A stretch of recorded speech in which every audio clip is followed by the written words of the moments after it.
Hello dear student, स्वागत है आप सभी का एयर केमिस्ट्री क्लासेस में। और आज के अपने क्लास का टॉपिक है solid state full chapter revision part 2। ठीक है, यानी इसके पहले मैंने आपको फुल चैप्टर रिवीजन का एक वीडियो दे रखा है जिसमें मैंने आपको स्टार्टिंग से सॉलिड स्टेट के बारे में बताया है कि सॉलिड क्या है, एक आपको ब्रीफ में समझाया गया है उसमें कि क्या है, और एमॉर्फस सॉलिड क्या है, क्रिस्टलाइन सॉलिड क्या है, उसके टाइप्स क्या है, ये सारा कुछ उस वीडियो में मैंने बताया है। उससे रिलेटेड जो इम्पोर्टेंट क्वेश्चन है वो भी उस वीडियो में मैंने आपको डिस्कस कर दिया है। ठीक है, तो उस वीडियो को अगर आप लोगों ने अभी तक नहीं देखा है, मिस हो गया है आप लोगों से, तो उसका लिंक डिस्क्रिप्शन बॉक्स में मैं आपको दूंगी, वहां से आप जरूर देखिए उसे। ठीक है, तो आज का पार्ट 2 है और पार्ट 2 में हम लोग पढ़ेंगे क्या। मैंने सिलेबस भी उस वीडियो में डिस्कस किया था। सबसे पहले किसी भी चैप्टर को रिविजन करने से पहले ट्रिक है, ये सब तरीका है बच्चों, टिप्स है कि कोई भी चैप्टर आपको पढ़ना हो तो उस चैप्टर के सिलेबस को पहले अपने आप सामने रख लीजिए, देन आफ्टर आप उसका स्टडी स्टार्ट कीजिए और टिक आउट करते जाइए कि ये मैंने पढ़ लिया, ये मैंने पढ़ लिया। तो क्या होगा, कुछ छूटेगा नहीं और रिवीजन करना आसान हो जाता है। पढ़ना उतना ही होता है लेकिन साइकोलॉजिकली आप क्या होते हैं ना, फिट हो जाते हैं उस फ्रेम में को, अच्छा ये पढ़ लिया इतना कम हो गया, ये पढ़ लिया इतना कम हो गया, तो दिमाग थोड़ा सा इजी हो जाता है पढ़ना। ठीक है, ऐसे आपको बॉदरिंग लगेगा, ऐसे आपको लगेगा कि बहुत ज्यादा पढ़ना है। ठीक है, तो ये तरीके से आप करें। समझ में आई बात? सिलेबस लिखें, ठीक है, और उसमें जो जो है टॉपिक्स पढ़ते जाएं और उसको एक दो बार लिख लें। उसके बाद आप क्या करें, उसको टिक कर दे कि ये मैंने पढ़ लिया। ओके, नाउ अब आते हैं अपने क्लास के मेन टॉपिक पे कि आज हम लोग पढ़ने वाले हैं क्या। आज हम लोग जानेंगे क्रिस्टल लैटिस क्या है, यूनिट सेल क्या है, कैसे क्लोज्ड पैक्ड स्ट्रक्चर बनता है सॉलिड का। जैसे आप 6-7 से क्या पढ़ते आ रहे हैं कि सॉलिड क्यों होता है, क्योंकि उसके मॉलिक्यूल्स बहुत पास होते हैं, ये आपने पढ़ रखा है। लेकिन ये देखना है यहाँ पे, अब आप थोड़े बड़े हो चुके हैं तो आपको पढ़ना है क्या कि मॉलिक्यूल्स किस तरह से अरेंज होते हैं, मॉलिक्यूल्स के अरेंजमेंट से क्या फर्क पड़ता है, ये सारी बातें आपको इसमें सीखने को मिलेंगी।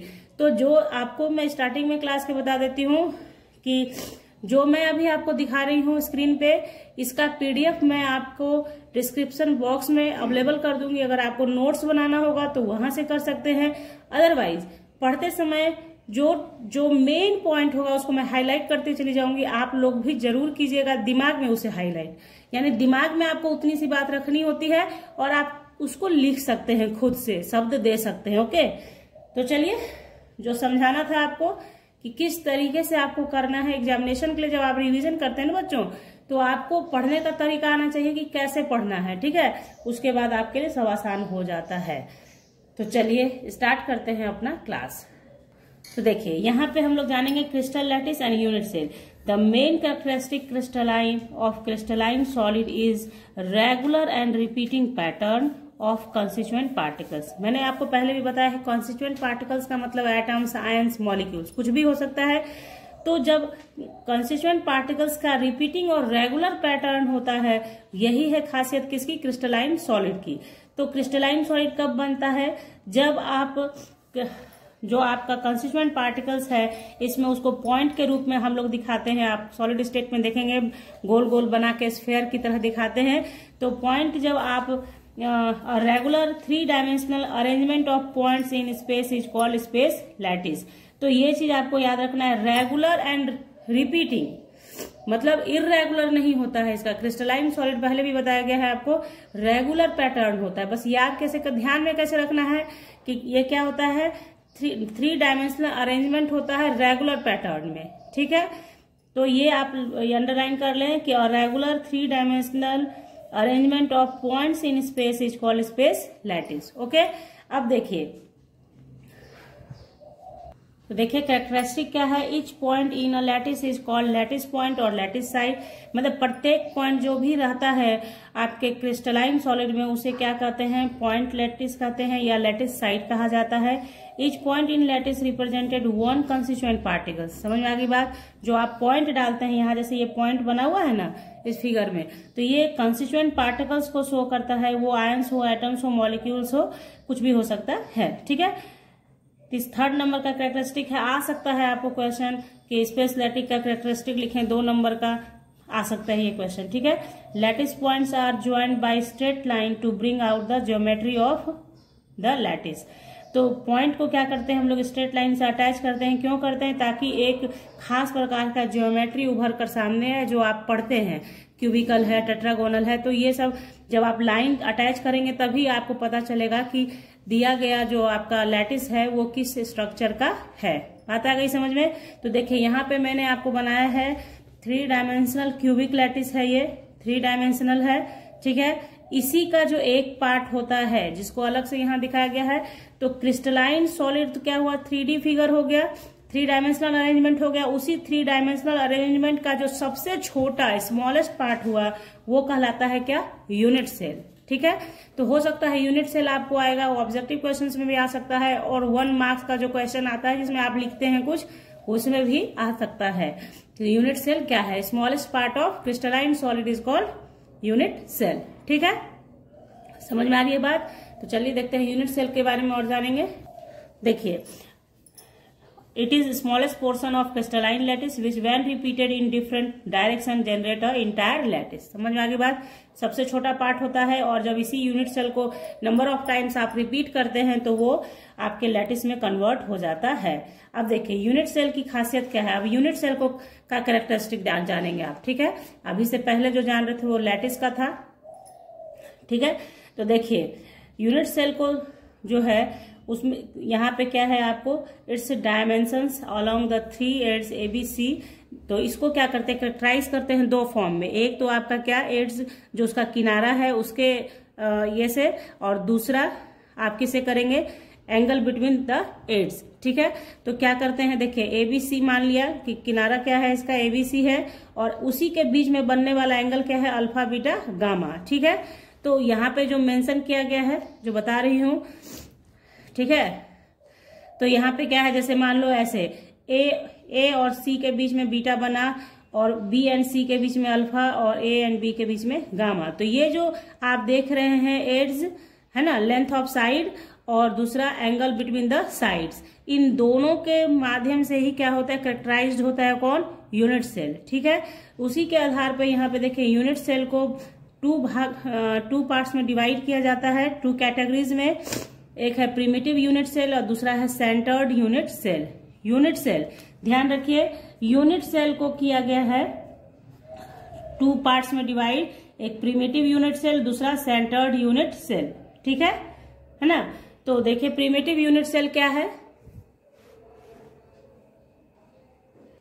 देखिए प्रिमिटिव यूनिट सेल का मतलब है कि जिस सेल में सिर्फ कॉर्नर पे कंस्टिट्यूएंट पार्टिकल्स होगा उसे कहेंगे primitive unit cell. In a primitive unit cell constituent particles are present only on the corner of position. मतलब कॉर्नर पे सिर्फ होगा, कहीं और नहीं होगा, तो उसे कहते हैं प्रिमिटिव यूनिट सेल या सिंपल सेल कहते हैं। बात आई समझ में? प्रिमिटिव में आपको याद होगा कॉर्नर पे सिर्फ होगा, ठीक है। तो प्रिमिटिव यूनिट सेल हो गया। फिर नॉन प्रिमिटिव यूनिट सेल होगा, जिसे सेंटर्ड यूनिट सेल भी कहते हैं। तो नॉन प्रिमिटिव आपको समझ में आ रहा होगा, कॉर्नर के अलावे भी कहीं ऐसा होगा जहां कंस्टिट्यूएंट पार्टिकल्स होंगे, ठीक है। तो देखिए यहाँ पे आपको नॉन प्रिमिटिव यूनिट सेल में क्या है, देयर आर 3 टाइप्स हैं। तो क्या है, बॉडी सेंटर्ड यूनिट सेल, जैसे आप BCC भी कहते हैं, बॉडी सेंटर्ड यूनिट सेल या फेस सेंटर्ड यूनिट सेल, ठीक है। तो 3 तरह का है, इंड सेंटर्स भी होता है, ठीक है। तो 3 बस एक बार ब्रीफ लेते जाएं, आप दिमाग में अपने डालते जाएं। बॉडी सेंटर्ड यूनिट सेल किसे कहेंगे, particles points are located at the corner and also at the centre which is the within the body. तो देखिए क्या है, जैसे कॉर्नर पे तो रहेगा ही रहेगा, ये इसका खासियत है, कॉर्नर पे आपके रहना ही है कंस्टिट्यूएंट पार्टिकल्स को, लेकिन उसके अलावे body within the body भी कंस्टिट्यूएंट पार्टिकल्स रहेगा। तो उसे कहते हैं क्या, body centred unit cell, body centred unit cell, okay. उसी तरह से फेस सेंटर्ड के लिए क्या है, देखिए particles points are located at the corner, corner आपको लिखना है, ठीक है, कॉर्नर पे तो होगा ही, and also at the centre of each face. आपका जो यूनिट सेल है उसके हर एक फेस पर के बीच में सेंटर में आपके पार्टिकल्स होगा, ठीक है।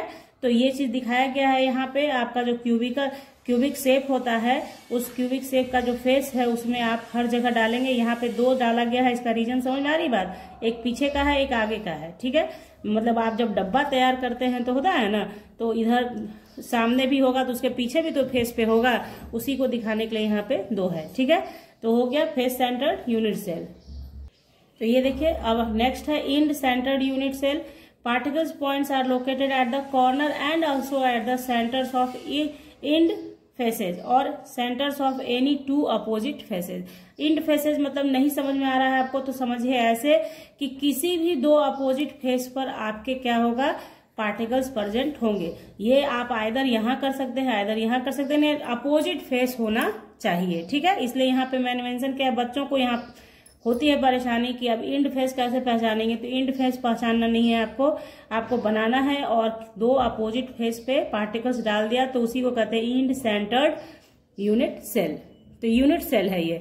यूनिट सेल को 2 भाग में बांटा गया, प्रिमिटिव और नॉन प्रिमिटिव। नॉन प्रिमिटिव में क्या क्या आया, बॉडी सेंटर्ड आया, फेस सेंटर्ड आया और इंड सेंटर्ड आया।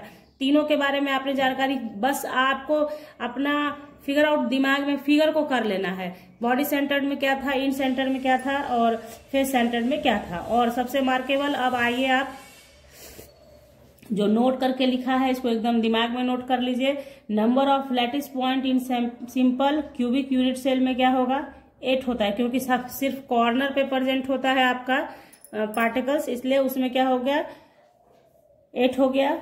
बॉडी सेंटर्ड में 9 हो गया और फेस सेंटर्ड में कितना हो गया, 14। एकदम इसमें ऑब्जेक्टिव क्वेश्चन अराइज होते हैं कि number of lattice point in body centred unit cell. तो आपको करना क्या है, कॉर्नर पे जो 8 है वो तो रहेगा ही रहेगा, 1 बढ़ जाता है बॉडी पे रहता है, तो उसके लिए क्या हो गया, 8 + 1 9 हो गया। उसी तरह से फेस सेंटर्ड के लिए क्या है, 8 तो रहेगा, फेस पे 6 आ गया तो आपका कितना हो गया, 14 हो गया। तो ये ऑब्जेक्टिव क्वेश्चन के लिए नेसेसरी है, इसलिए इसको दिमाग में रखिए, ठीक है। कुछ मेहनत नहीं है, जहां जहां है उसको काउंट करके लिखा हुआ है बस। Number of particles per unit cell. अब पर यूनिट सेल, एक यूनिट सेल में कितना नंबर ऑफ पार्टिकल है, तो सिंपल क्यूबिक यूनिट सेल में क्या होगा, 1 हो गया। बॉडी सेंटर्ड में 2 हो गया, जब इसका 1 हो गया तो बॉडी सेंटर्ड का कितना हो गया, 2 हो गया। उसी तरह से फेस सेंटर्ड के लिए क्या हो गया, 4 हो गया, ठीक है। तो ये भी आपको ध्यान में रखना है, ओके, क्लियर। अब आगे बढ़ते हैं हम लोग। तो यहाँ देखिए, अब हम लोग चूंकि यूनिट सेल के बारे में पूरा डिटेल में जान चुके हैं कि यूनिट सेल क्या है, कैसे है, और टाइप्स भी जान गए। अब देखिए टाइप्स ऑफ क्रिस्टल सिस्टम। तो क्रिस्टल सिस्टम मतलब जो आप क्रिस्टल बनता है, जब आप यूनिट सेल को रिपीटिंग पैटर्न में ऐड ऑन करते हैं तो क्रिस्टल लैटिस तैयार होता है। तो क्रिस्टल सिस्टम कितने प्रकार का होता है, तो क्रिस्टल सिस्टम आपका 7 टाइप्स का होता है।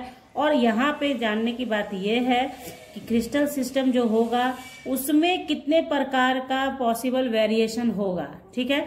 यानी कि जैसे आपको बताएगा कि यूनिट सेल क्या है, 3 प्रकार का है ना यूनिट सेल। तो जैसे यहाँ पे जो भी क्रिस्टल सिस्टम होगा उसका यूनिट सेल जैसा होगा वैसा ही क्रिस्टल तैयार होगा। एक स्मॉलेस्ट यूनिट जिस तरीके का होगा उसी को आप रिपीटिंग पैटर्न में जोड़ते हैं तो क्रिस्टल तैयार होता है। तो यूनिट सेल जैसा होगा वैसा ही क्रिस्टल तैयार होगा। तो यहाँ पे क्या है, जैसे क्रिस्टल सिस्टम यानी क्यूबिक है, तो क्यूबिक में क्या वेरिएशन होगा, तो वेरिएशन क्या है, क्यूबिक का प्रिमिटिव में हो सकता है, बॉडी सेंटर्ड भी हो सकता है और फेस सेंटर्ड भी हो सकता है। यानी कि क्यूबिक सिस्टम में पॉसिबिलिटी है कि प्रिमिटिव यूनिट सेल होगा, यानी कि सिर्फ कॉर्नर वाला जुड़ेगा, वैसा पॉसिबल है। क्यूबिक में पॉसिबल होगा कि बॉडी सेंटर्ड यूनिट सेल भी होगा, यानी कॉर्नर के अलावे बॉडी में भी यूनिट पार्टिकल्स होंगे। दूसरी बात, फेस सेंटर्ड में क्या हो गया कि हर एक फेस पर क्या होगा, आपके यूनिट सेल के पार्टिकल्स होंगे, कंस्टिट्यूएंट पार्टिकल्स होंगे। यानी समझ में आ रही बात आपके, जो समझना है, देखिए ये है आपके बुक में भी, एनसीईआरटी बुक से ही ये किया है, एनसीईआरटी बुक में भी है। लेकिन होता क्या है ना, जब आप किसी चीज को समझते हैं, बुक में देखना और किसी से समझना दोनों में बहुत फर्क होता है। तो समझ लीजिएगा तो कोई भी टफ नहीं होगा आपके लिए जरा भी इसको समझ पाना। तो क्या है, क्यूबिक का वेरिएशन कितना, 3 हुआ। तो यहाँ देखिए क्यूबिक है, चूंकि आप जानते हैं क्यूब का क्या होता है, स्क्वायर से बनता है ना क्यूब, तो क्या होता है उसका तीनों साइड इक्वल हो जाएगा, है ना। तो यहाँ पे दिखाया गया कि एक्सियल डिस्टेंस क्या होगा, ए बराबर बी बराबर सी, उसी तरह से अल्फा बराबर बीटा बराबर गामा इक्वल टू 90 डिग्री। और एग्जाम्पल है NaClCu, ये आपके बुक में भी है, आप चाहे तो वहां से भी देख सकते हैं, ठीक है। ये मुझे समझाना था आप लोगों को, इसलिए मैंने यहाँ लिखा है ताकि आपको मैं थोड़ा सा ये कर दूं। टेट्रागोनल क्रिस्टल होगा तो इसका दो ही वेरिएशन पॉसिबल है, प्रिमिटिव होगा और बॉडी सेंटर्ड होगा, ठीक है।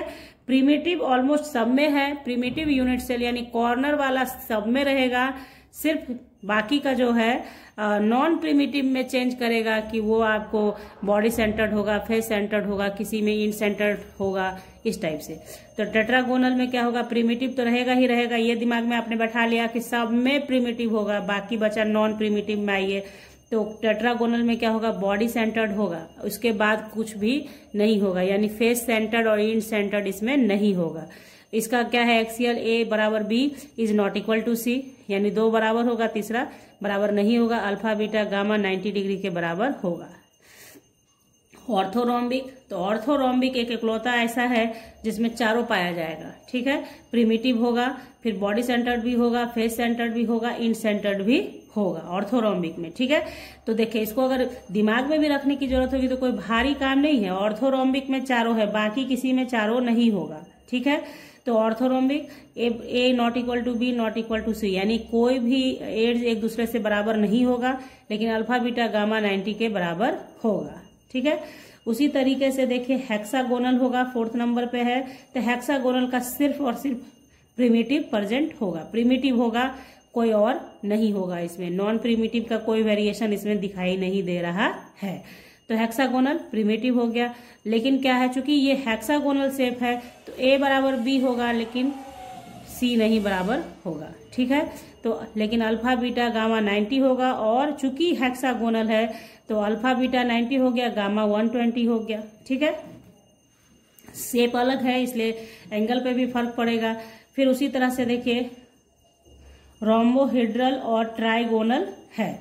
तो ट्राइगोनल का भी क्या है, प्रिमिटिव ही सिर्फ होगा, ए बराबर बी बराबर सी होगा, लेकिन यहाँ पे क्या होगा, अल्फा बराबर बीटा बराबर गामा, तो gamma not equal to 90 degree, यानी अल्फा बीटा गामा जो है 90 डिग्री का एंगल नहीं बनाएगा, ठीक है। ये देखिए मिल रहा है किससे, ट्राइगोनल है ना, तो ये मिल रहा है क्यूबिकल वाले से, तो क्यूबिक वाले से। तो ए बराबर बी बराबर सी तो हो गया, लेकिन इससे अंतर क्या हो गया, यहाँ पे अल्फा बीटा गामा 90 था, जबकि यहाँ alpha beta gamma is not equal to 90। और आप समझ ही रहे हैं कि अभी जस्ट मैंने आपको तुरंत पढ़ाया है कि यूनिट सेल को कैरेक्टराइज किया जाता है उसके एड्स और उसके एंगल पे, तो इसलिए पहले मैंने उस चीज को पढ़ाया है आपको कि यूनिट सेल को कैरेक्टराइज कैसे करते हैं, ठीक है, ताकि आपको ये समझना आसान हो जाए कि ये कहाँ से ए बी आया, कहाँ से अल्फा बीटा गामा आया, ठीक है ना। अब देखिए तो 6 नंबर है मोनोक्लिनिक। तो मोनोक्लिनिक का दो वेरिएशन है, प्रिमिटिव तो रहेगा ही रहेगा, इंड सेंटर्ड होगा, और इसमें क्या होगा, A not equal to B not equal to C होगा, अल्फा गामा 90 होगा लेकिन beta not equal to 90 degree होगा। ट्राइक्लिनिक है तो प्रिमिटिव होगा सिर्फ इसका, देखिए मैक्सिमम में सिर्फ प्रिमिटिव है, ट्राइक्लिनिक है, हेक्सागोनल है और रोम्बोहेड्रल है, इन तीनों का सिर्फ प्रिमिटिव है। एक बारी अपने हाथ से अपनी कॉपी पे लिख लेना, आपको मेरे समझाने के बाद एकदम भारी नहीं होगा।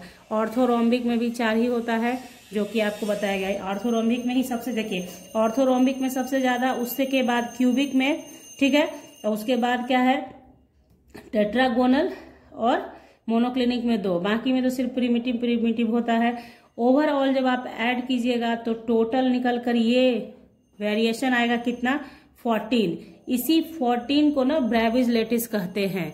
क्रिस्टल लेटिस का जो वेरिएशन होता है, क्रिस्टल सिस्टम का जो वेरिएशन होता है, 14 वेरिएशंस आपके सामने आ रहे हैं निकल के, उसको बोलते हैं ब्रेविज लेटिस। इसका सारा स्ट्रक्चर आपके बुक में है, वहां से देखिए। ऐसे आपको मैं बता दूं, चूंकि ये एग्जामिनेशन व्यू से रिवीजन है सिर्फ, इसलिए ये ब्रेविज लेटिस बनाना नहीं आएगा, सिर्फ ध्यान रखना है आपको, वो नहीं आता है बनाने के लिए, ठीक है। कभी आज तक नहीं आया है, इसलिए आगे भी अभी आने की संभावना है नहीं, इस बार तो उतना आएगा भी नहीं, ठीक है। तो खाली आपको ध्यान रखना है ब्रेविज लेटिस कितना है, 14 है, और क्रिस्टल सिस्टम कितने प्रकार के हैं, 7 प्रकार के हैं, ओके। तो अब देखिए हम लोगों ने जान लिया कि यूनिट सेल के बारे में पूरी डिटेल में जान लिया। अब जानेंगे कि अब वो जो यूनिट सेल है वो कैसे अरेंज होता है, यानी क्लोज्ड पैक्ड स्ट्रक्चर कैसे बनता है। तो यहाँ देखिए क्लोज पैक्ड स्ट्रक्चर, यानी कि अब क्लोज पैक्ड स्ट्रक्चर बनने का तरीका क्या है। तो आपको पता है कि सॉलिड जो है constituent particles are close packed leaving minimum vacant space, मतलब अरेंजमेंट ऐसा बनाना चाहता है सॉलिड का जो पार्टिकल्स है, सॉलिड्स का जो कंस्टिट्यूएंट पार्टिकल्स है वो इस तरह से स्ट्रक्चर बनाना चाहता है कि कम से कम वैकेंट स्पेस बचे, कम से कम, यानी जितना ज्यादा क्लोज पैक्ड स्ट्रक्चर होगा सॉलिड उतना ही सॉलिड होगा। बात आई समझ में, है ना। तो क्या होगा, तो इसी क्रम में, इसी जिज्ञासा को पूरा करने के लिए, इसी बात को पूरा करने के लिए क्रिस्टल क्या करता है, क्लोज पैकिंग करता है। किस तरह से, इन 1 डायमेंशन पहले पढ़ेंगे, फिर 2 डायमेंशन बहुत आसान है, तुरंत हो जाएगा, 3 डायमेंशनल। तो मेन आपके लिए 3 डायमेंशनल ही है, यही आपके मतलब आपको इसी के बारे में डिटेल में जानना है, क्योंकि यहीं से शुरू होता है कहानी सॉलिड का, ठीक है। तो 1 डायमेंशनल में क्या होता है कि जो ये कंस्टिट्यूएंट पार्टिकल्स होते हैं वो क्या करते हैं, एक दूसरे से अटैच रहते हैं इन स्ट्रेट लाइन, ठीक है, ऐसे सिंपली स्ट्रेट होते जुड़े जाते हैं, ठीक है। और चूंकि यहाँ पे देखिए क्या है, एक कंस्टिट्यूएंट पार्टिकल्स अपने पड़ोस के 2 से जुड़ा हुआ है ना, 2 कंस्टिट्यूएंट पार्टिकल्स है, तो कोऑर्डिनेशन नंबर इसमें कितना हो जाता है, 2 हो जाता है। तो व्हाट इज कोऑर्डिनेशन नंबर भी सम टाइम पूछा जाता है, तो ध्यान रखिएगा, the number of nearest neighbours of a particle is called coordination number, यानी कि जो सबसे नियरेस्ट, जिससे एकदम मतलब मैंने बताया ना आपको कि जो चिपका हुआ है, नियरेस्ट नेबर्स पार्टिकल्स है वही कोऑर्डिनेशन नंबर होता है। तो coordination number in 1 dimensional packing में क्या हो गया, 2 हो गया, क्योंकि 2 से जुड़ा है, उसके अलावा नहीं है कोई तीसरा। उसी तरह से आइए क्लोज पैकिंग इन 2 डायमेंशन। तो क्लोज पैकिंग इन 2 डायमेंशन का भी 2 वैरायटी है, एक होगा square close packing in 2 dimension और एक hexagonal close packing.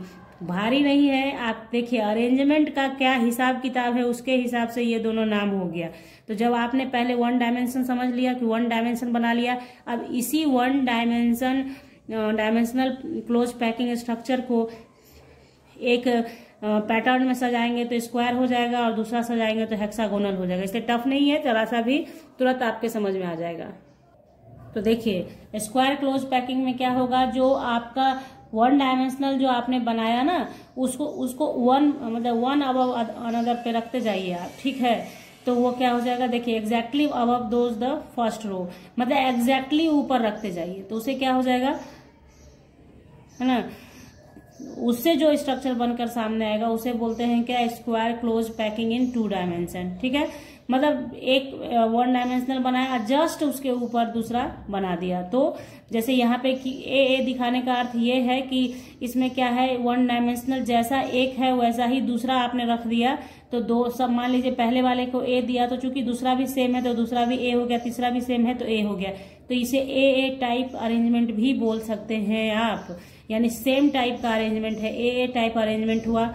Square planar close packing क्यों बोलते हैं, सॉरी स्क्वायर प्लेनर नहीं, स्क्वायर क्लोज पैकिंग क्यों बोलते हैं इसे, क्योंकि देखिए जब आप इसके निवर्स को के सेंटर के पॉइंट को मिलाएंगे तो एक स्क्वायर जैसा स्ट्रक्चर बन के आपके सामने आ रहा है, दिख रहा है आपको, है ना, ठीक है। ये जितना आप बना पाएंगे अच्छे से तो वो उतना उभर के सामने आएगा। मतलब यहाँ पे देखिए एक चीज खास होता है, स्फेयर का साइज चेंज नहीं करना होता है हम लोगों को, लेकिन जब हम लोग रफली हैंड से बनाते हैं तो समटाइम छोटा बड़ा हो जाता है, इसलिए उसके लिए कुछ नहीं, रफ हैंड से ही बनाना है आपको। ऐसा नहीं कि आप लेके बैठ जाना कुछ गोल गोल करने के लिए, टाइम बहुत चला जाएगा उसमें।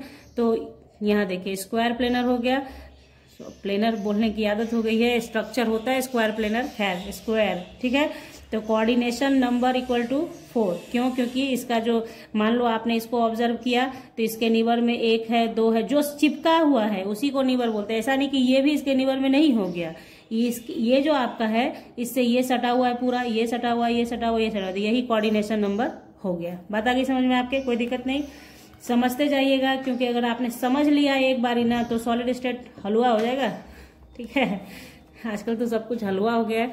चलिए hexagonal close packing in 2 dimension. अब देखिए हेक्सागोनल कैसे बनेगा, तो बस ध्यान रखिएगा कि आपने क्या करना है, वो आपका जो 1 डायमेंशनल क्लोज पैकिंग था उसे एक को सजा लिया आपने, वो दूसरे को उससे थोड़ा सा डिप्रेस करके सजा दीजिए, वही है। देखिए द सेकंड रो में may be placed above the first one in staggered manner such that its sphere fit in the depression of the first row। बात आ रही समझ में? जैसे कहने का अर्थ क्या हुआ कि आपका जैसे एक आपने सजाया तो दूसरा जो आप सजाएंगे उसको ऐसे सजाना है, थोड़ा सा आपको क्या करना है कि थोड़ा सा स्टैगर्ड मैनर में सजाना है, इस तरीके से कि इसका जो स्पेस वैकेंट, जैसे आपने ऐसे देखिए ऐसे ऐसे सजाया है ना, ऐसे, ठीक है। तो अब जो दूसरा सजाना है ना, तो यहाँ पे जो स्पेस आपको दिख रहा है ना कि एक बनाने पर, एक दूसरे को सटा के भी बनाने पर क्या होता है, ये जो आपका डिप्रेशन है इन दोनों के बीच, इस पे आप दूसरे को सजाइए। बात आ रही समझ में? ऐसे अब आप भी बना सकते हो ना, कोई दिक्कत नहीं है। तो यही चीज क्या कहला रहा है, हेक्सागोनल कहला रहा है। तो यहाँ पे क्या हो गया, एक तो मान लीजिए ये ए टाइप था, तो जो कि दूसरा स्टैगर्ड मैनर में सजाया गया तो उसे बी बोलेंगे, उसे ए नहीं बोलेंगे, क्योंकि सेम अरेंजमेंट नहीं है उसका। तो ये कैसा टाइप हो गया, ए बी टाइप का हो गया अरेंजमेंट। और चूंकि इसका एक स्फेयर को आप ऑब्जर्व जब करेंगे, है ना, तो देखेंगे कि ये एक इकलौता बेचारा 6 से सटा हुआ है। तो 6 से सटा हुआ है, इसलिए इसको हेक्सागोनल बोल रहा है, क्योंकि जब आप इसके सेंटर को मैच कराते हो, सेंटर को अटैच करते हो, तो एक हेक्सागोनल तैयार होता है, जिसकी वजह से इसका नाम दे दिया कि hexagonal close packing in 2 dimension. ठीक है, कोऑर्डिनेशन नंबर हो गया 6। अब यहाँ पे आपको समझना है, समझ गए आप क्या क्या था। स्टैगर्ड मैनर का मतलब हुआ थोड़ा सा हटके, और दूसरी बात कि डिप्रेशन में, जो डिप्रेशन का मतलब यही है, जो ऐसे आपने बनाया, ये जो चीज आपको दिख रही है, इसी को यहाँ पे डिप्रेशन कह रहे हैं। ठीक है, कुछ नहीं मेहनत है, आप समझते जाइए, तुरंत समझ जाइएगा। डिप्रेशन में आपको सजाते चला जाना है उसको। ओके ना, देखिए यहाँ पे अब आपने देखा कि 1 डायमेंशन से 2 डायमेंशन में ऐसा हुआ। अब 3 डायमेंशन में जानते हैं क्या होगा, इसी 2 डायमेंशनल को एक दूसरे के ऊपर अरेंज करेंगे। तो ऑब्वियस है कि जब 2 डायमेंशन 2 है तो 3 डायमेंशनल भी कैसा होगा, 2 टाइप का होगा। ठीक है, 3 डायमेंशनल कितने टाइप का होगा आपके समझ में आ रहा है? ये तो 2 हो गया, तो इसको अरेंज करेंगे तो इसका 2 टाइप तो आएगा ही आएगा ना। तो अब देखते हैं कि 3 डायमेंशनल अरेंजमेंट में कैसे होता है। तो यहाँ देखिए क्लोज पैकिंग इन 3 डायमेंशन। तो देखिए 3 डायमेंशन पैकिंग मैंने बताया आपको 2 तरीके का होगा। एक होगा क्या, जिसमें close packing from 2 dimensional square close packed layers, ठीक है, और दूसरा होगा हेक्सागोनल से। और उस हेक्सागोनल से जब आप सजाएंगे तो उसमें भी क्या होगा, 2 टाइप्स निकल कर सामने आएंगे। एक होगा placing second layer over the first layer, और placing third layer over the second layer. ठीक है, बात आ गई समझ में?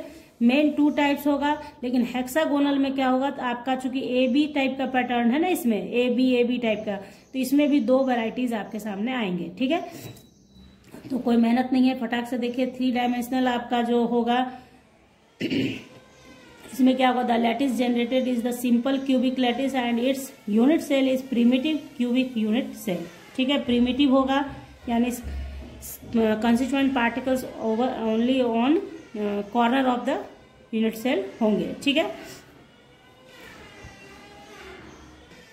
अब देखिए 3 dimensional close packing from 2 dimensional hexagonal close packing. देखिए स्क्वायर पैनल के बारे में कोई तकलीफ नहीं है आपको, लेकिन जैसे ही आपको हेक्सागोनल क्लोज पैकिंग आएगा तो यहाँ पे एक शब्द आएगा वॉइड्स। तो वॉइड्स क्या है, किस तरह से वॉइड्स कैसे समझना है आपको, फटाक से देखिए, कुछ नहीं है मेहनत। आपने क्या करना है, द हॉलो और holes left in the close packing of spheres are called voids. जब आप क्लोज पैकिंग स्ट्रक्चर बनाते हैं उसके बाद भी कुछ स्पेस रह जाता है, रह ही जाएगा। ऐसा नहीं है कि पूरी तरह से आप पैक नहीं कर सकते हैं, क्योंकि स्फेयर से स्फेयर को जोड़ना है। ये एक इमेजिनेशन है, इमेजिन करते हैं कि स्फेयर होता है, और आप समझिए इस चीज को, अगर किसी बॉल को बॉल से सटाते चले जाएंगे तो क्या वो पूरी तरह से चिपक जाता है, कहीं ना कहीं कुछ ना कुछ वैकेंट रह जाता है। आप कंचा होता है ना, उसको चिपका के देखिए, तो चिपकाएंगे आप तो आप देखेंगे कि वो ऐसा हो ही नहीं सकता है कि पूरा क्लोज पैकिंग स्ट्रक्चर नहीं बन सकता है, कहीं ना कहीं कुछ लेफ्ट रह जाएगा। उसी लेफ्ट को, उसी हॉलो को क्या बोलते हैं, वॉइड्स बोलते हैं। ठीक है, तो वॉइड्स की वजह से ही देखिए कुछ कुछ बातें आपके सामने आएंगी अभी और पढ़ना बाकी है मेरे दोस्त। तो यहाँ पे क्या है, देखिए यहाँ पे क्या करना है, तो हेक्सागोनल का तो आपको मैंने अभी जस्ट पहले पढ़ाया है, उसी हिसाब से सजाया गया। तो चूंकि 3D फिगर है तो क्या है, एक लेयर नीचे, मान लो दूसरा लेयर, तीसरा लेयर, चौथा लेयर बनेगा इस तरह से। तो अभी 2 ही लेयर की बात करते हैं। खुद से भी आप बना के देखना। पहले क्या है, स्टैगर्ड मैनर में सजाइएगा और पहले वाले का डिप्रेशन को फुल भरते हुए चले जाएंगे आप। तो उस तरीके से इसको बनाया गया। तो यहाँ आप देख रहे हैं, जब आप बनाएंगे तो एक जगह आपको दिखेगा कि ट्रायगोनल टाइप का दिखेगा, तो इसे टी से दिखाया गया है, ट्रायगोनल है, टी से दिखाया गया। जैसे ही सेकंड लेयर नीचे आइएगा तो ट्रायगोनल नहीं दिखेगा, तो आपको दिखेगा कि इसमें 4 तरफ से दिखेगा। ये मतलब आपको ट्रायगोनल शेप का नहीं दिखेगा, 2 ट्रायगोनल को कटता हुआ दिखेगा। तो यहाँ इसे ओ से दिखाया गया है।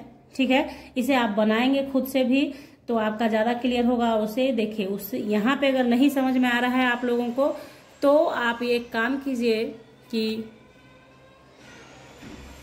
तो यहां से समझिए, जब आप मान लीजिए एक लेयर आपने बनाया, ऊपर से जब आप लेयर बनाना स्टार्ट करते हैं तो ऊपर का जो लेयर, ये जो ट्रायगोनल शेप में देख रहे हैं आप, तो ये टी है, यानी कि ये है टेट्राहेड्रल साइड्स या वॉइड्स। ठीक है, टेट्राहेड्रल साइड्स और वॉइड्स, ये जरूर से याद कीजिएगा, ये VVI चीज है।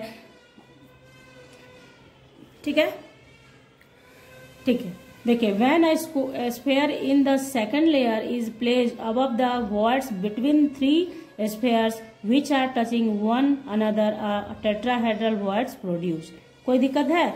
जब 3 स्फेयर्स में आपका टच कर रहा है एक दूसरे को और उसके ऊपर से जब आप स्फेयर रखना चालू करते हैं तो ये जो स्पेस बचता है, क्योंकि ये स्पेस बच जाएगा, इसको ये ढकेगा ऊपर वाला ऐसे। तो ये जो आप देख रहे हैं, ये जो खाली जगह रह गया, इसे बोलते हैं टेट्राहेड्रल वॉइड्स। कोई दिक्कत?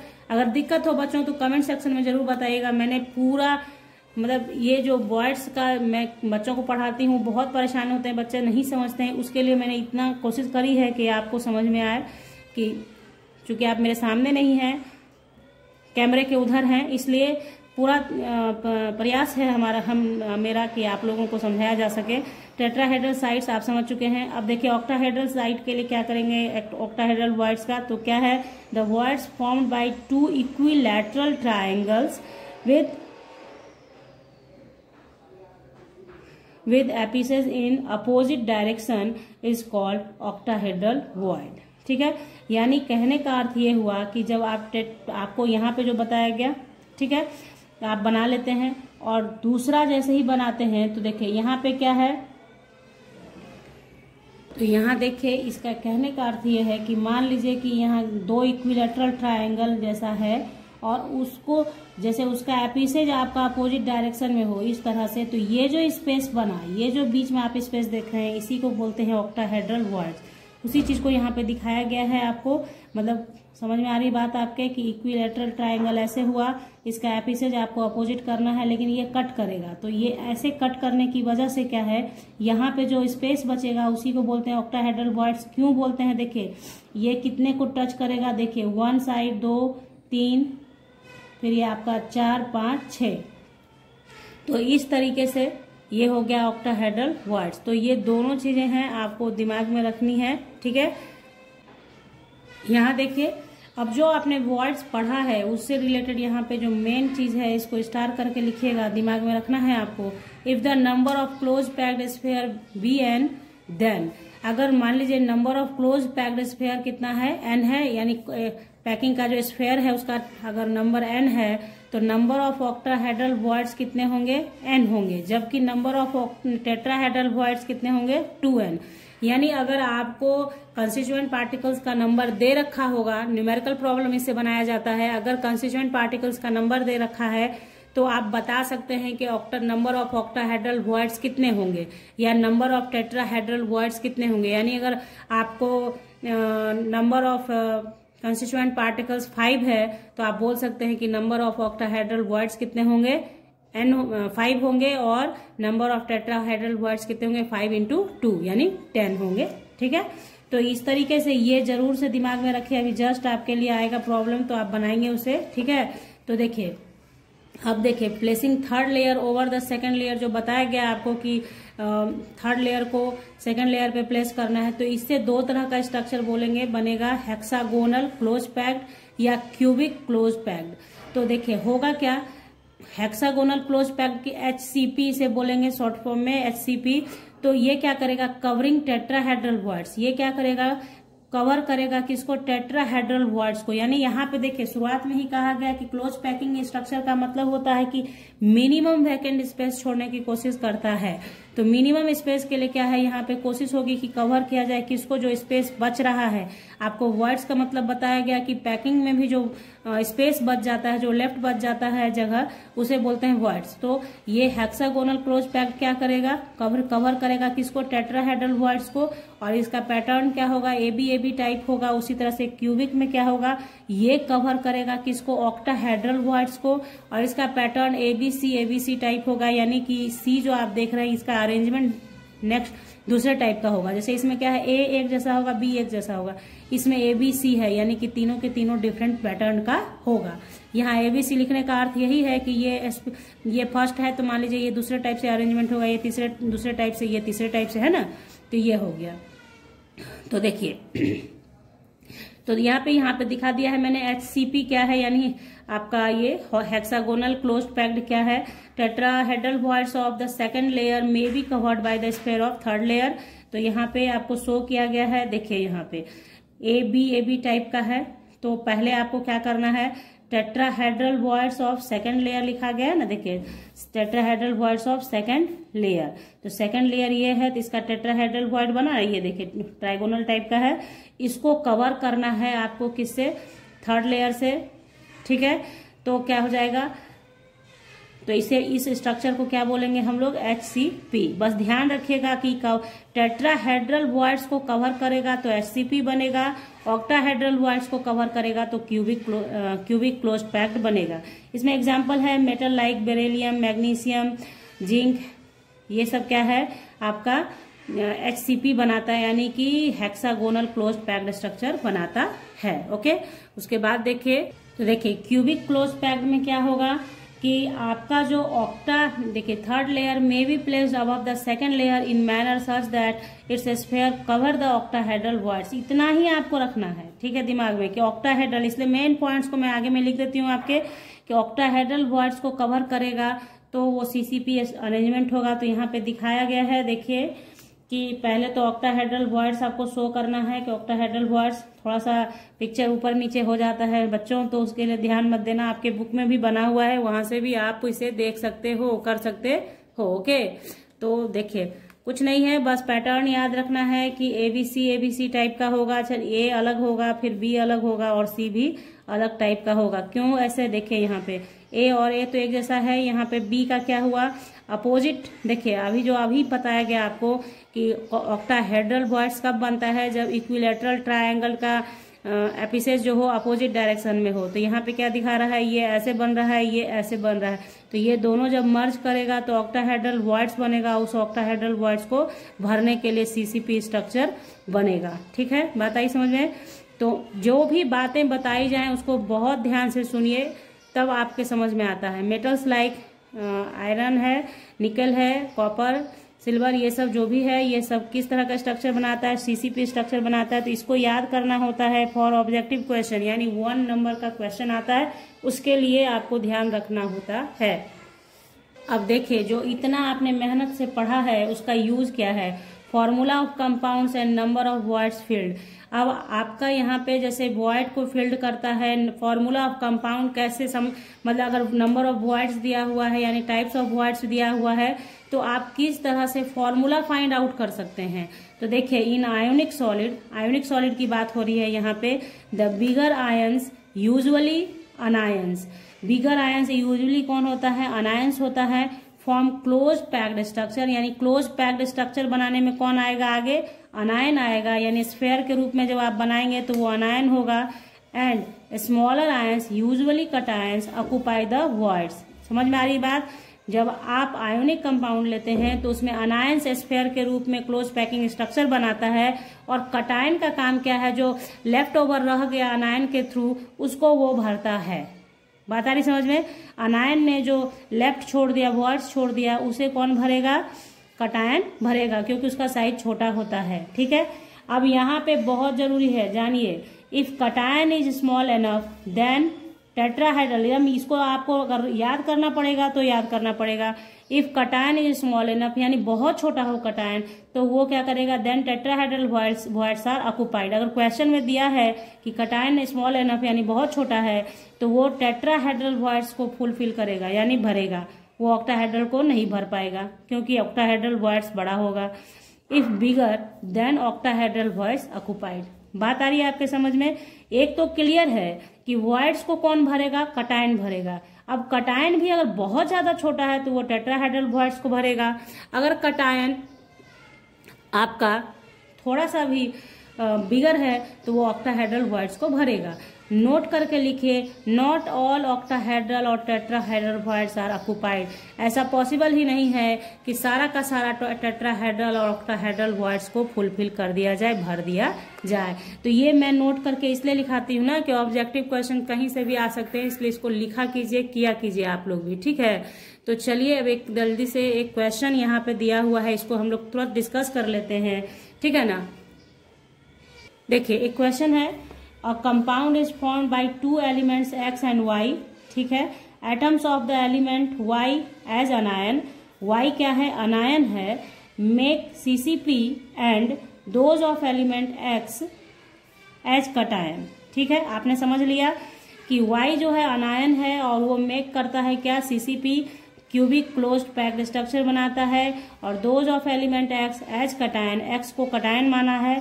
Occupy all octahedral voids, occupy करता है क्या? All octahedral voids. What is the formula of the compound? अभी जस्ट मैंने आपको बताया था, मतलब ये कि जब y क्या है? अनायन है, तो y है जो वो क्या करेगा? स्फेयर के रूप में काम करेगा, एक दूसरे को अटैच करेगा, और उसका जो वॉइड्स है वो कौन भरेगा? कटायन भरेगा। तो यहाँ पे ऑक्टाहेड्रल वॉइड्स को भरना है। तो पीछे जाके आप देखिए, वहां पे लिखवाया गया है कि अगर स्फेयर का संख्या n है, यानी कंस्टिट्यूएंट पार्टिकल की संख्या n है, तो ऑक्टाहेड्रल वॉइड्स कितना होगा? n होगा, जबकि टेट्राहेड्रल वॉइड्स कितना होगा? 2n होगा। तो यहाँ पे मेरा ऑक्टाहेड्रल वॉइड्स है, तो आप लिखेंगे सिंस नंबर ऑफ स्फेयर यानी अनायंस इक्वल टू कितना? अनायंस कौन है? y है, y, इसलिए ऑक्टाहेड्रल नंबर ऑफ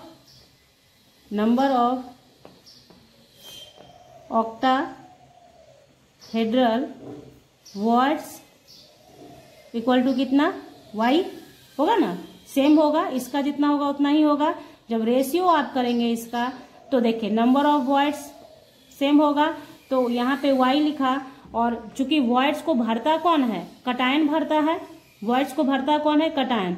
तो ये x के बराबर होगा। बात आ रही समझ में? कि ये सिर्फ आपको समझाने के लिए किया गया कि नंबर ऑफ स्फेयर अगर y है तो नंबर ऑफ ऑक्टाहेड्रल वॉइड्स भी y होगा।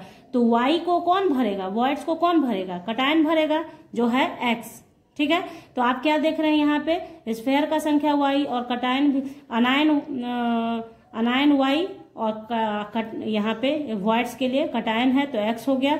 इसलिए फॉर्मूला ऑफ द कंपाउंड क्या होगा? Formula of the compound XY होगा, क्योंकि दोनों का संख्या सेम है, तो एक दूसरे को क्रॉस वैलेंसी देगा तो बराबर ही देगा, तो XY हो गया। यानी जैसे NaCl बनता है ना, उस टाइप का। बात आई समझ में? तो यहाँ पे इस तरीके का क्वेश्चन अराइज होता है, और ये आपको जान के खुशी होगी, ये 2 मार्क्स का क्वेश्चन है, 3 मार्क्स 4 मार्क्स का नहीं है, 2 मार्क्स का है। सिर्फ जो मैंने थ्योरी आपको दे रखा था, उससे ये समझना था कि कैसे होगा। ठीक है, तो आई होप कि आपके समझ में आ गया है। इसके बाद का जो वीडियो आएगा उसमें हम लोग पैकिंग एफिशिएंसी के बारे में जानेंगे, और आपका जो भी फ्रैंकल डिफेक्ट, स्कॉटिश डिफेक्ट जो है बाकी बचा हुआ सिलेबस के अकॉर्डिंग, वो सारा अगले वीडियो में कंप्लीट हम लोग कर लेंगे। तो पहले इतना पढ़ के रखिए, अपने दिमाग में रख लीजिए बच्चों। अगर अच्छा लगा हो तो लाइक कर दीजिएगा वीडियो को, और अपने दोस्तों के साथ भी शेयर कर लीजिएगा। और मैंने स्टार्टिंग में कहा नहीं है, इसलिए अभी कहती हूँ कि इस चैनल को सब्सक्राइब कीजिएगा, ज़्यादा से ज़्यादा संख्या बढ़ाइए चैनल पे अपने लोगों का, और बेल आइकन के साथ सब्सक्राइब कीजिएगा ताकि आपको वीडियो की नोटिफिकेशन मिले। वीडियो लंबी बनाना हम लोगों की मजबूरी है बच्चों, क्योंकि समझाना है तो थोड़ा बहुत तो टाइम जाता ही जाता है ना। तो मिलते हैं नेक्स्ट वीडियो में, तब तक के लिए bye, thank you, take care, have a nice day.